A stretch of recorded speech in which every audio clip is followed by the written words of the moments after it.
Hi everyone at Headway. Today I'm going to show a short video of how I like to make and decorate festive gingerbread cookies. Today I'm going to be making my favourite gingerbread cookies. They're very festive, easy to make and they're fun to decorate. So I hope you enjoy the video. First of all, you'll need 75 grams of butter or margarine, which we're going on to melt in a pan, together with 3.5 teaspoons of syrup and 60 grams of brown sugar. Any brown sugar will do. This is something I had in the cupboard. It's muscovado sugar, but soft brown sugar will be fine. Then moving on, your dry ingredients. We need 190 grams of plain flour, 1/4 teaspoon of baking powder, 2 teaspoons of dried ginger, and if you want, though you don't need it, it's a teaspoon of mixed spice.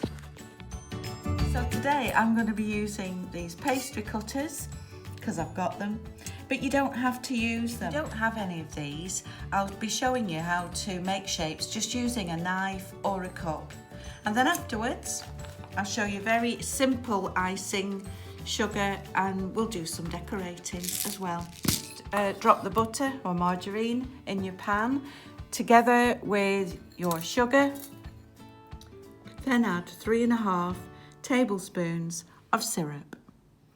So on a low heat, you just gently melt the margarine and stir everything around until all the sugar's dissolved. You don't need it to bubble. We just want to make sure everything's dissolved before we add it to the dry ingredients. So I've been stirring the pan for about 2 minutes now, and I'm going to switch off the heat because it's perfect. As you can see, all the sugar's dissolved, and that's just what we need. So set the pan now to one side just to cool a little while we go and mix all the dry ingredients together. So whilst the mixture's cooling, we mix together the dry ingredients. That's the flour, the baking powder, the dried ginger and the mixed spice, and just stir it all together. So the mixture's still warm, but that's fine, and we'll just pour it into the centre of the bowl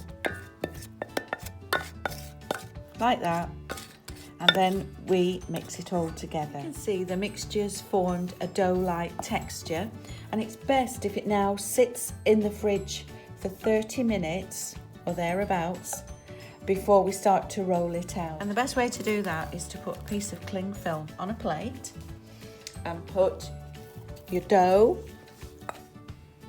like so, onto the plate and just cover with a little piece of cling film.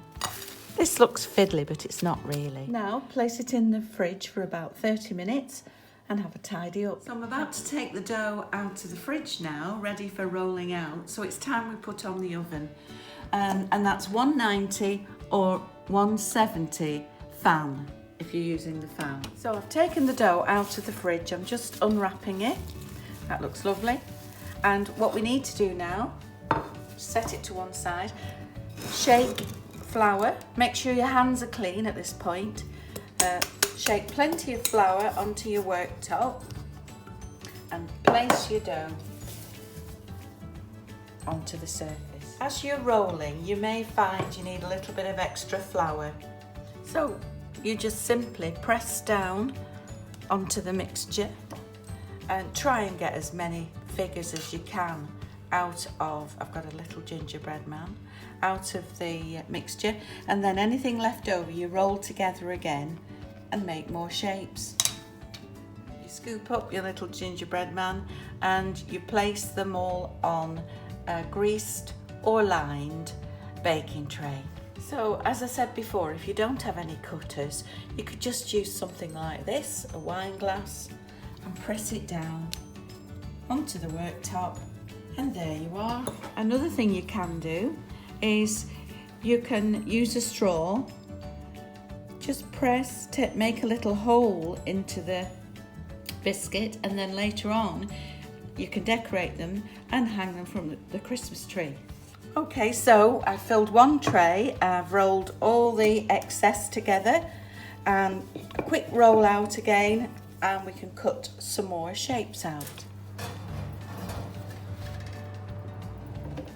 Right, so the biscuits have had about 10 minutes in the oven, they smell gorgeous, and I'm just going to put them on this wire tray just to cool down. They won't take long, and then I'm going to make a little bit of icing sugar.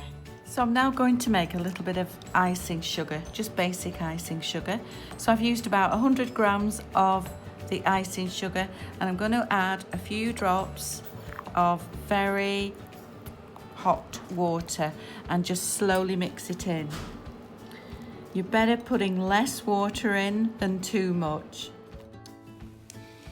Here's a video of my daughter actually piping a snowflake.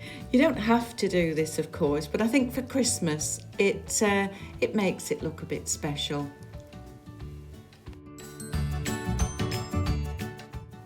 So here's a picture of the final result with a mixture of gingerbread men, icicles and baubles that we really enjoyed decorating.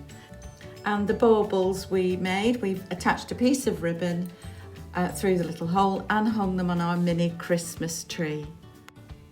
In case you missed the recipe, I've just printed it here for you. I hope you'll give it a try. I really hope you've enjoyed watching this film today.